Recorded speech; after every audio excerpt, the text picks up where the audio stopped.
Welcome to Live Your Fierce. I'm Coach Andrea, professional stunt woman, sports confidence coach, and full-time goofball boy mom, talking all things movement, mindset, and fearlessness. Today, we're diving into something that might change the way you approach learning, whether it's fitness, business, or even personal growth. What if I told you that the key to mastering anything faster isn't always grinding harder, but actually playing more? Science backs me on this one. We learn best when we do it through play.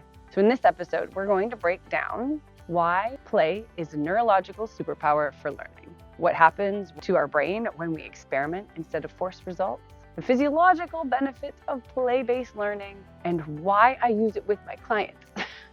Plus, possibly a little personal story about the science of play and learning.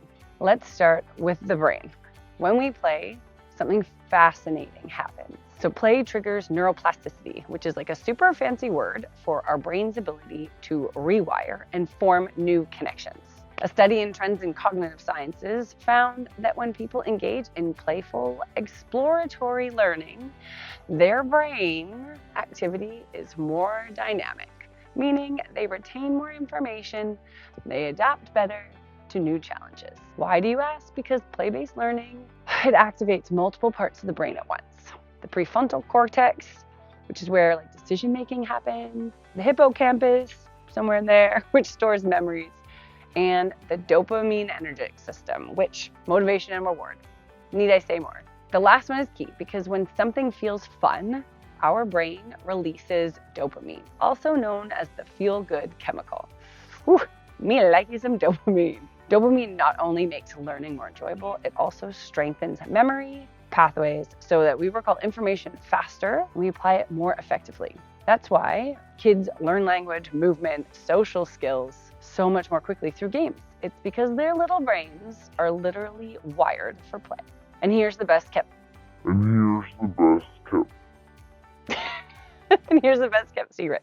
It doesn't stop when we become adults. We just stop doing it. So there's so many benefits, like skill acquisition, physiologically speaking, aka body functions. When we are relaxed and engaged in playful movement, we enter this state of child active learning. This is different than passive learning. We absorb information differently. We lower our cortisol levels, that stress hormone. When we are overly serious, anxious, or afraid of failure, our cortisol spikes, and this actually inhibits learning by blocking memory information. Play keeps us in a lower stress state, and we retain skills faster. Took me a long time to learn that one, by the way. It also activates proprioceptive, so that playful movement imposes the sense where we are in space, so we know where we are. And that speeds up motor learning and our physical adaptability. Strengthens neurological pathways through trial and error. So unlike repetition, play lets us fall, adjust, improve in real time, making learning so much faster. I love using handstands as this analogy. So if you're stiff and overthinking and you're afraid to fall, you will not progress quickly. None of my clients ever do. But when you approach it like a game, testing how far you can shift your weight, falling and laughing it off, rolling out of your mistakes, you actually learn faster. Wild. So I've learned the importance of learning through play in my work as a stunt performer. There are times where I need to learn 50 or more move fight sequences for a show, and it needs to be learned very quickly, especially in TV land where we have a lot less time to prepare than in feature film world where you have months of preparation. So when I was just starting out, I was so focused on performing choreography perfectly that sometimes I would get frustrated and overwhelmed. After doing some serious work on my self-confidence and my self-worth, because that's where it was hidden, I finally came to realize that I can only do my best. I needed to have confidence that my best was enough.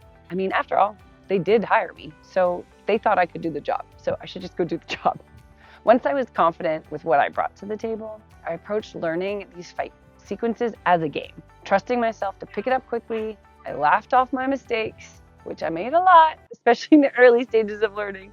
And I explored how my body felt during those learning phases. I got into character, which just made it so much easier. And wouldn't you know, I picked up that choreography way faster than before. I truly believe that led me to perform my choreography way better when the cameras were rolling. why play is key in my coaching. This is exactly why I use play as a core strategy in my coaching. I work with high-achieving women all the time, mostly in leadership roles, who are used to pushing hard when it comes to movement. That mindset can actually slow them down. Instead of traditional workouts or drills, I produce a playful balance of challenges, obstacle-based movement, low-stakes games that make failure fun. And the result is they learn faster, they become more confident, and most importantly, I feel like they actually enjoy the process, or at least I enjoy the process with them so much more. And their gains are for the long term. So whether it's movement, leadership, or any skill you're trying to master, ask yourself, how can I make this feel more like play? Let's wrap things up. Learning through play isn't just for kids, it's how our brains naturally learn best. Play activates key brain regions. It lowers stress and it accelerates skill acquisition. Whether it's fitness, business, or personal growth, approaching challenges playfully can actually make you better, faster. And if you want to go deeper into movement-based confidence training, join my bi-monthly newsletter and check out my coaching programs, because I guarantee you will learn faster and you will have way more fun doing it. That's a promise. That's it for today. Keep moving, keep playing, and I'll see you next time. Oh yeah, and don't forget, like, subscribe, leave a comment, share with a friend.